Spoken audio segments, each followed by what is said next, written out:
A day in my life sa pobre nga naabot sa Norway, mini vlog. Sayo-sayo tagamay kaya akong ba na busy og luto. O niya, syempre ang asawa, magpa-cute-cute dayon na. Syempre, kabuang akong bana, kay lili mahilig utanaw sa camera. Syempre, nadani na lang kaya na may asawang buang mo na abit na ko yawan. So ana, okay din taon semester niya kita. Wala, nagpalambing-lambing dayon, napadyoy kabuang.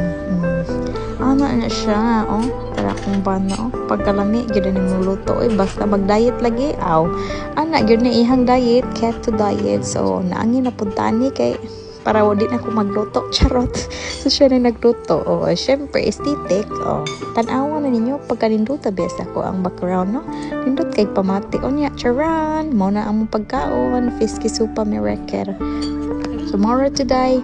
Palihig kong tanaw sa mga vlog. Thank you so much for watching. Bye!